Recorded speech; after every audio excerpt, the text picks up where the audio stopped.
Welcome back to Midwest DBS. I got a little deck profile to show you guys. I have been working on um, this guy for a while, and I finally found a build that is, so far through testing, has been somewhat competitive. I've been able to go basically, I tested it and I actually went undefeated with it through testing and didn't lose a round. So, or a match. But it was somewhat limited testing, but still, I just figured I'd get it out. So it's the reboot Goku. He has a permanent. You can only place it to 6 energy in your energy area, and auto choose one card in your hand and place it at the bottom of your deck. And when this card attacks, you could choose one card in your life and add it to your energy in rest mode. When your life is at 4 or less, you may draw one card and flip this card over. So the front side, a lot of times I find myself only ramping when I was on the play, and when I was on the draw, not necessarily ramping for. I think one match I didn't ramp at all, but still, when you get to the flip side, this card's really powerful on the flip side still. Yeah, it has the same thing. You only plays up 6 energy, but when this card attacks, you draw a card, and this card gets 5,000 power for the duration of turn. Then at the end of your turn, you can take 3 of your mono blue energy and switch it to active mode. So this deck is mostly blue. We are splashing another color, but the other color never came into play where it hurt me. I was generally, when he flipped over, I was always at 5 or 6 energy at that point, and I was restanding 3 blue and sometimes keeping the other colors open, or I had other ways to untap them. So, first off, we're going to go with Isekai Keeping Watch. It's a 2 of. I just put a couple cards in there. Mainly is it plays in to replace itself. You want cards that replace themselves in this deck because if you do ramp, you do go neg. So I'm trying to find some ways to keep that from hurting you as much. But this card can be okay. Basically, when you play it, you draw a card, and then during your turn, when your opponent plays a battle card, your opponent chooses one card in their hand and places it at the bottom of their deck. So it's good against anything they're trying to free play on your turn, basically. So if they're trying to run out counter plays on your stuff, you can force them the net cards out of their hand to play the counter plays. Next up is Roshi Negate. I chose Roshi Negate because it's 1 blue and negates. And then after that, it's combo power. Like, this deck is basically pretty defensive. And then generally, you're just making your opponent deplete all the resources, trying to go against your leader with your energy restand, and then you're able to turn the corner and kill him. This card, very good in the deck. Goku, Black Unforeseen, Darkness. It's 2 energy, 15k, and auto. When you play this card from your hand, you activate the skill, and basically what it does at the end of your turn, if there's a card that is both blue and yellow in your energy area, you get to draw 2 cards. You choose one card from your hand and place in your drop, and then switch one of your blue or energy to active mode. So essentially, he restands energy. So sometimes when you're on the flip side of Goku, if he's restanding to 3 blue and you play this turn, you can restand one of your multicolored energy, and once again it draws 2 and discards a card, so it replaces itself. Since you know we're in blue yellow, of course we're playing the check land, Beerus, check land, and also if you come into a situation where you have to play it, just like the other cards, it replaces itself. You can play it for 2 and draw a card. Super combos, I got 4. North Kai Keeping Watch.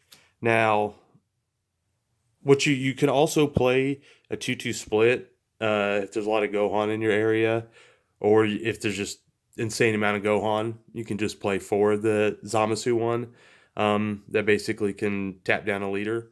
But I found this was just fine. This is your basic super combo where you get to draw a card if your life's at 4 or less, but you can use it anytime still to get the 10k. Next up, we got At All Costs Vegeta. This is our only Self-Awakener in the deck, because the leader, if you do ramp, takes from your life, so the leader technically self-awakens, even though you won't be doing that more than once. If you do it, you'll be doing once a game, because it's too much neg to do it like twice. But still, just being 1 energy ahead is, especially on the play, is really, really good and really important. So, but this is if your opponent's trying to stall you out and keep you, like, let's say you did your ramp thing, and then they're just trying to stall you out and making you want to neg more to ramp, or you're already at your 6 energy because you ramped one to self-awakened you, then that's what at all costs of Vegeta is.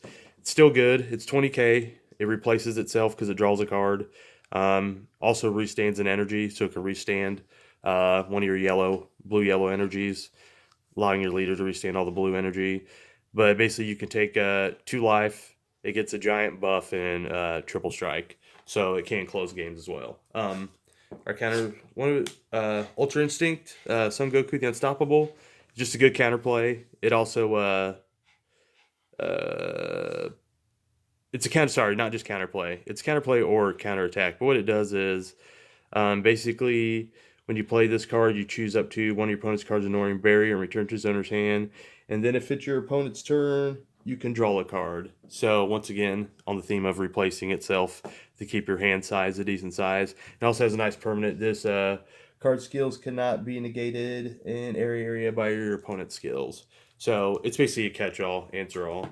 Next, we got 2 of Android 21, Destructive Villain. The thing is about SS3, if you're on the flip side, most decks can't afford to play cards like this because you're tapping on turn 4 and you don't get to restand your energy. But with I said SS4, but SS3 Goku, basically, you can feel safer tapping out to do stuff like this because you know out of that 4-3, those energy you're going to peel back. So with that in mind, basically, this card becomes really good. You get to choose one card in your energy and place it in your drop.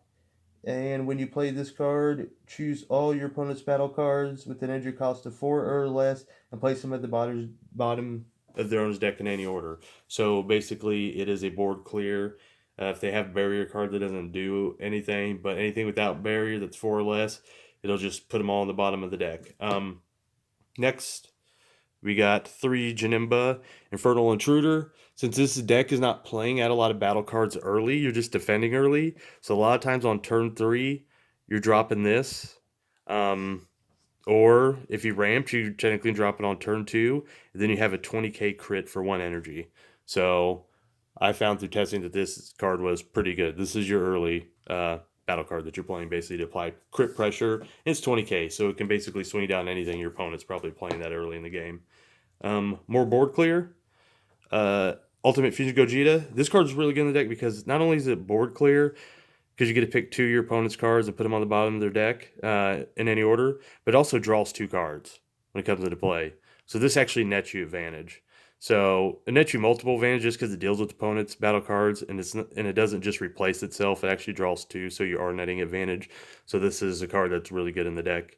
You just want to make sure you have the Sparking 5 when you do it. And it also has Double Strike. So, next is Dragon Fist, SS3. This card does have Barrier, has Double Strike, and it deals with cards with Barrier because it can return them to your opponent's hand. The other good thing is, once you're at 6 energy, once it swings, you get to restand 2 energy. So when you tap out on turn 6 to do this, you restand 2, then at the end of your turn, you restand another 3. So you're basically sitting with 5 energy open and ready to defend. So I find Dragon Fist still to be good in this version of the deck, just like it was in the older version. More yellow cards.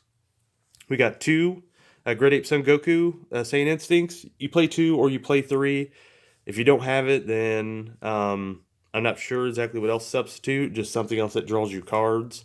But this is just really good because it's good with Goku Black Unforeseen Darkness. It's good to combo off to protect, and then it goes in your drop, and then you pay 2 to send it from your drop to your warp to draw 2 cards. So once again, on the theme of card drawing, to try to balance out some of the neg you might get once you ramp with the leader early in the game. 2 Champa the Trickster. Basically, it's counterplay. It'll cost 2 if you have a multicolor card out in your energy area, which you will. I haven't run into a time where I didn't. Basically, it's a counterplay, and when you play it, it'll tap down any of your opponent's cards, ignoring barrier, and draw a card. So once again, replaces itself. We'll do our 2 overrealms. Scientist Fu and Fu Shrouded in Mystery. Scientist Fu still is good in this deck because it draws 2 for 1. It's a 1 energy 25k double strike that's going to draw you 2 cards. So going with the theme once again of drawing cards. Fu Shrouded Mystery is just lights out. A lot of times when you're going for game, that's a good card to see. Or that, or the Dragon Fist. Once you get to the later game, you're playing some really big bombs, so you got a lot of ways to end the game. But this is one of the better ways to end the game. If I had the Power Potaro, that's what this would be. That is one of the few SCRs I don't have yet. I actually have it on order now, finally.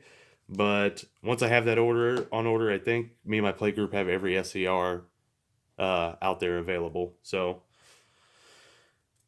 we have now grown to extra card Sensu Bean. You're in blue. Great defensive card. If you are trying to push a play later, you can use it for that. But a lot of times, Sensu Bean is just used to buff up defenses. Negates Dimension Magic. You're in blue. Great negate for blue. Another is Ultra Instinct Goku's Kamehameha. Just make sure you never charge any of your 4 yellow cards. Through testing, you only play 4 mono yellow cards, so I never ran into the part where I take it off my life and put it into play, but technically that could happen. And if it does happen, you have your Android later, that Android 21, that basically clears board, pops an energy, so you can pop your own yellow to put this back online. But that hasn't happened. I haven't had to do that, but I just want to make sure I had one out just in case. But even if you do have a yellow energy, it still gives a leader 15k or a battle card 15k. So this is good when you're trying to defend or go for a game because you give one of your double strikers 15k, and then it's lights out. But it has the other effect if all your energy is blue, so it all has to be blue, or it could be your blue, or it could be your multicolored energy, and it still meets those stipulations. You get to choose one. If it's your turn, draw a card. So once again, replace itself. If it's your opponent's turn, you can choose up to one of your blue energy and switch it to active mode. So this is very good defensively. Can be used offensively. It's just a good card if you're just predominantly having blue energy. Now for the last few cards, 1 Mafuba, which brings our total negate count up to, 4, 5, 6, 7. So the deck does play a lot of negates. Mafuba is kind of like your catch-all. Might play more in the board. I haven't got the sideboard done yet, but this card I actually put in there just to test, and actually this card put in a lot of work. Between Sensu Bean and this and all your energy being able to restand to keep like both those things open, this card was lights out good defensively because it's activate battle. It costs 2, but then you choose one of your battle cards or leader cards, and it gets 15,000 power for the duration of turn. Then you choose up to one of your energy and switch it to active mode. And then you choose up to one of your battle cards, and it gains a blocker for the duration of turn. So a lot of times when my opponent was swinging in, I'd play this, restand an energy, and I had one of my Roshi negates or one of my other early 1-drops, or even Janim Inferno Intruder, and basically I had a blocker then. And against decks that went wide, a lot of times this gave the boost to my leader. If I had Sensu Beans in hand and more negates or whatever, and getting a blocker out on top of it, just shut down the go wide decks, and they weren't ever able to fight through. Last, since you're in Blue Yellow, we do Frost Deadly Poison. It's just a great counterplay. Basically, the battle card your opponent's playing is played in rest mode with its skills negated for the duration of turn. Then, if your life is at 3 or less, you choose up to one of your blue or yellow energy and switch it to active mode. So this basically can answer practically anything that doesn't have deflect. Just comes in, no skills in rest mode. Then if you're at 3 or less life, which is really the times you're wanting to play this card, then you also get a restand energy to be more defensive. That's all I have for you. So just trying to give my old favorite leader some love again, and it went well in testing. I got some other versions I'm testing of it. Like I'm gonna retool the blue-yellow version a little bit. I'm working on a blue-red and a blue-green version as well, just because I want to. So that's all I got for you. Bye.